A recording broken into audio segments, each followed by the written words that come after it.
আল্লাহর একজন ওলি, আপনার নাম শুনছেন? ইব্রাহিম। নাম শুনছেন না? ইব্রাহিম। ইব্রাহিম নবী না, আল্লাহর ওলি ইব্রাহিম।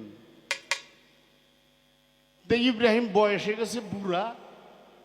গ্রাম এলাকায় দেখবেন পায়খানা বানায়। আমরা আগে কইতাম টাটকি, আপনারা কি কইতেন এটার আগে? টাটকি, পায়খানা, বাথরুম।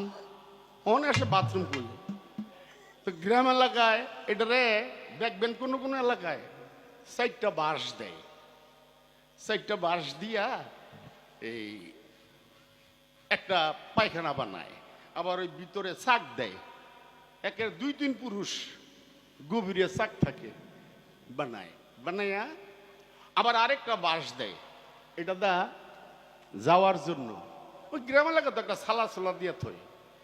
কেউ যদি আবার যায় কাশে, মানে বুঝা গেল যে মানুষ কলার ডাক কাছে। আল্লাহর ওলি ইব্রাহিম গেছে বেড়াইতে ভক্তের বাড়িতে, গিয়া দেয় এই অবস্থা। গেছে যায়া এখন তো বাথরুমের সময় হয়েছে, পায়খানায় যাব। টাটকি তো গ্রাম এলাকা, বুড়া মানুষ আমার মতো কাঁপতে কাঁপতে কাঁপতে কাঁপতে গেছে। গিয়া কাম সাইরা দাঁড়াইছে। দাঁড়াইয়া মানে পানি পুনি খরচ করে দাঁড়াইছে। ওই যে একটা বদনা, আগে তো কাশের বদনা আমরা চিনি, কাশের বদনা ছিল না আগে। এই কাশের একটা বদনা ওই যে উঠছে, যে এটা তো 4 বাঁশের মধ্যে এমনি কাঁপে থরথরাইয়া। ওই কাঁপতে কাঁপতে ওই বদনাটাকে একটা মালের ভিত্তি হইয়া 2-3 পুরুষ খোঁজ। ওখানে তো ইব্রাহিম আইসা কান্দতেছে। বাবা কান্দেন কেন? বাবা কান্দি কেন? আমি যে বদনাটা লয়ে গেছিলাম এটা পড়ে গেছে গা। বাবা আপনার যে কথা, এটা পড়ে গেছে কিসে? আরো কয়েকটা কিনা দিব। না রে বাবা, কিনা দিল হইব না।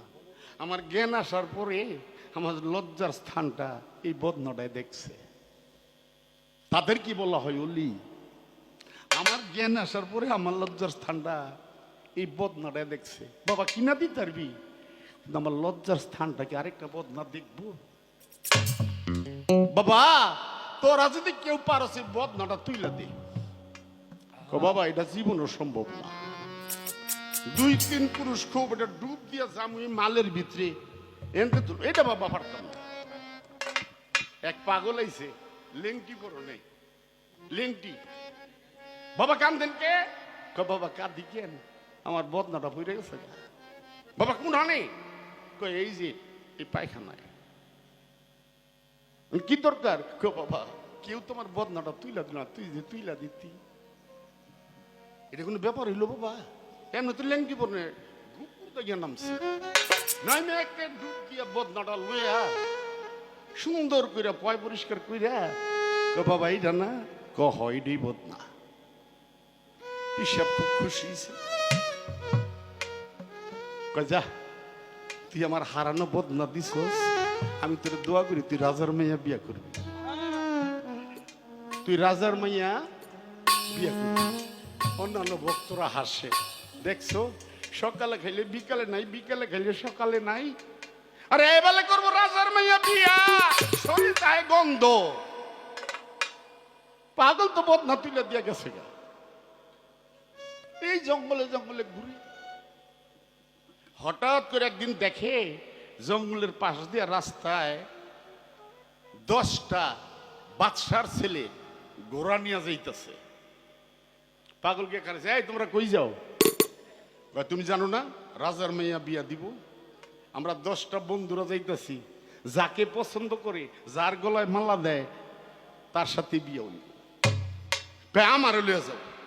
ধুর পাগল, কেন তার ওই গুরুর কথা মনে হয়ে গেছে।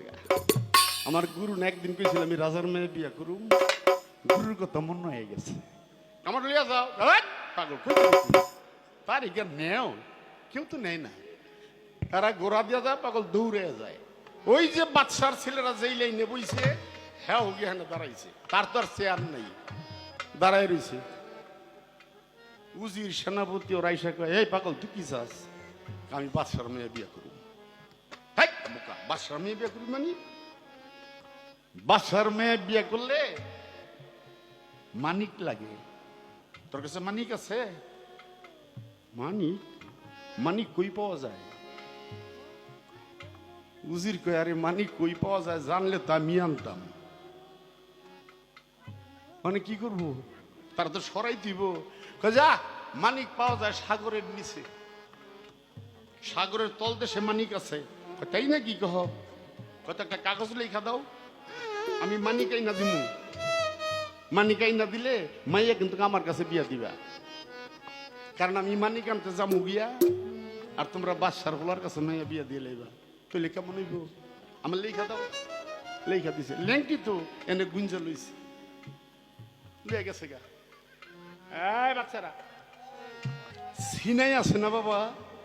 সিনাই, সাগরের পর গিয়ে সিনাই দিয়া পানি হয়েছে। সাগর হয়েছে, সিনাই দিয়া পানি হয়েছে।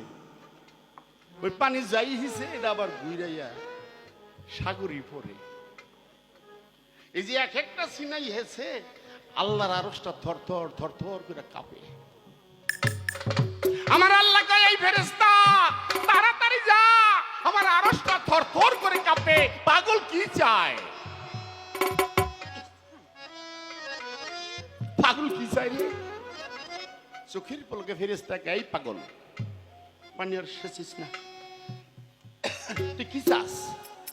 আমার 7টা মানিকের দরকার, আমার 7টা মানিক দাও, নাহলে আমি সাগর হয়েছিলাম। ফেরেশতা কয়, প্রভু গো, পাগল তো 7টা মানিক চায়, তাড়াতাড়ি আমার ব্যস্ত থেকে 7টা মানিক নিয়ে পাগলটা দিয়ে দাও। আল্লাহর হুকুম, চোখের পলকে 7টা মানিক দিছে। মানিকটি আবার এখানে গুঞ্জা লইছে, লেংটি তো পরনে লইছে। দৌড়ে গেছে বাদশার বাড়িতে, গিয়া দেখে কান্নাকাটির রোল, বাদশার ছেলের আর নাই।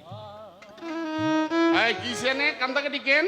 পাগল কয়, পাগল রে, তুই যে কইছিলি বাদশার মাইয়া তোর কাছে বিয়া দেবো, ওই যে বাদশার ছেলেরা গেছে গা। যখন বান্ধবীর কাছে শুনছে মানিকের লোভে তোর বাবা একটা পাগলের কাছে বিয়া দিতেছে, মাইয়া ভিতর বাড়ি থেকে এই কথাটা শুনে হাত পিল করে স্ট্রোক করে সাথে সাথে মেয়েটা মারা গেছে। মেয়েটা মারা গেছে। পাগল ওই কাগজটা বার করছে, কৌজির পরতনে কি লেখা? আমি মানিকাই না দিলে আমার কাছে মাইয়া বিয়া দিবা, মরা না জেতা, এটা কি লেখা আছে? কয় না, এটা তো লেখা নাই। তো মরলে আমারটা মরছে, আমার মরাটাই দিয়ে দাও। এই ধরো তোমার মানিক। মানিক বাদশা নিয়া জোহর দিয়া যাচাই করে দেখে, হায় হায়, একটা মানিক 7 রাজার দল, আর পাগল যে মানিক দিছে মানিকের তুলনাই হয় না। তাদের আর বুঝতে বাকি রইল না। মরা মাইয়াটা আইনা দিয়ে দিছে। পাগলে মানিক টাকা ও বাচ্চাটা মরা লাশটা কাঁধে লইয়া গেছে গা জঙ্গলে। জঙ্গলে গিয়া লাশটা শোয়া প্রভু রে, তুই তো আমার মানিক দিছিলি, মানিক দিয়া আবার আমার এটা নিলে কেন?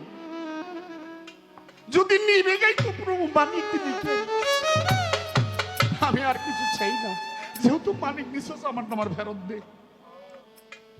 আল্লাহর ওলিরা কি না করতে পারে?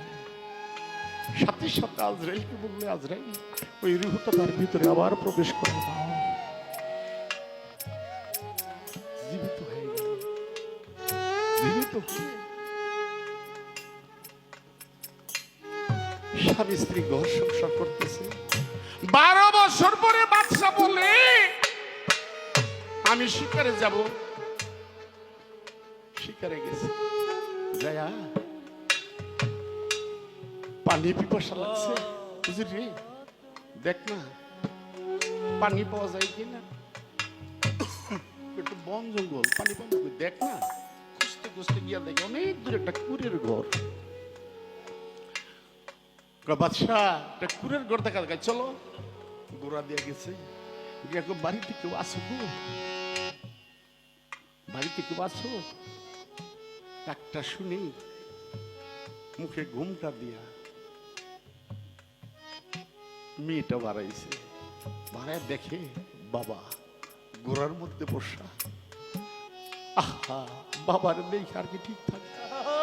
মাইয়াটা ঘোড়ার পাশে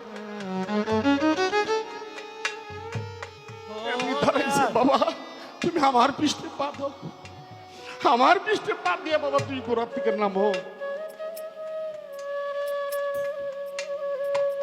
ঘোড়ার পৃষ্ঠে পা দিয়া নামলো, নামে গো মারি তুই না মারা গেছস, আমি তোমার তোর কথা ভুলেই গেছি। বাবা যার কাছে বিয়া দিস ওই সাধারণ মানুষ নয়, ওই আল্লাহর ওলি, আমারে আল্লাহর কাছে ছায়া জীবিত করছে। কিছুক্ষণের মধ্যে একটা ছোট্ট বাচ্চা দৌড়াইছে। মা এটা কেটায়? বাবা এটা আপনার নাতি, এটা আপনার নাতি। আমার নাতি? হ বাবা, স্বামী তার স্ত্রী নাতি লয়ে গেছে রাজদরবারে দিয়া নাতিরে গদিতে বসাই দিছে, রাজদরবারে বসাই দিছে। আজকে আমার নাতি রাজত্ব চালাবে, যার নাম হলো ইব্রাহিম আদম। যার নাম কি? ইব্রাহিম আদম। নানার নাম হইল ইব্রাহিম, নানার নামের লগের নাম মিলিয়ে রাখছে ইব্রাহিম আদম। সেই আল্লাহর ওলি যারা, তাদের ডাক কোনোদিন বিফল হয় না। আমি যত পালা গাইছি পাগল মনিরের সাথে, কিন্তু এত সময় কাটায় আমি আর কোনো আসরে দেখি। আসলে হাজার মানুষের ভিড়েও মনের মতো মানুষ কিন্তু পাওয়া যায় না। আল্লাহর কামেলের, দরবেশের, আল্লাহর পাগলের অবস্থান যেখানে, সেখানে অবশ্যই আল্লাহর সেই প্রেম এবং রহমত। সেভাবে আমরা সময়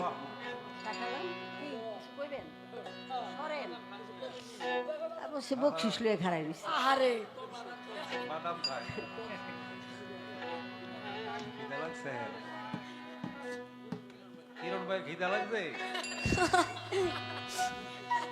মাত্র একটা প্রশ্ন আমাকে জিজ্ঞেস করছে, তো এই পাগলের কাহিনী বলতে যাই আমি ভাবছি আমার প্রশ্ন করব, কারণ এই গল্প তো আজকে ওনার পাটে নাই। হ্যাঁ, খিচুড়ি আমার আর ফুপারে। পাগলের গুণাবলী, পাগলের প্রশংসা, এটা হলো বেলায়েতের পাঠ। এখন আমার গান যদি পাগলে গায়ে ফেলায় তা আমি তো কি করি? তারপরে কেন বলেছে? যেহেতু আমরা পাগলের মেলায় এসেছি, পাগলের দরবারে আসছি, সেখানে নিজেরও তো একটা আকাঙ্ক্ষা থাকে, সেজন্য সে কথাটা বলেছে। এটাই সঠিক কথা। আল্লাহর জন্য দুনিয়া, লোভ, লালসা, আশা, আকাঙ্ক্ষা, কামনা, বাসনা সব কিছু যে ত্যাগ করে আল্লাহ তাআলা তার হয়ে যায়। আল্লাহ তাআলার কাছে সে যদি মনে মনে কিছু চায়, আল্লাহ তাআলা দেওয়ার জন্য ব্যাকুল। সেরকমই পাগলের অবস্থা। তো আমাকে প্রশ্ন করেছেন যে ওই জিনের বাঁধনটা খুইলা দিল কে? নামটা কিন্তু প্রথম আপনি নিজেই বইলা দিছেন, মনে নাই? আর কয় কি ভুলে কইয়া লাইছে? কয় জবাব তো অর্ধেক দিয়েই দিছি। আসলে তাই, এটাই হইল আমার মাওলা আলী করিমুল্লাহ অজু। আমার মাওলা আলী করিমুল্লাহ ওয়াজু, সেই দয়াল নবীর আদেশে আমার মাওলা আলী, ওই জিন যখন দেখলেন ওই মাওলা আলীর ছবিখানা, তখন বলল এই মানুষটাই আমার হাত বেঁধে ফেলছে।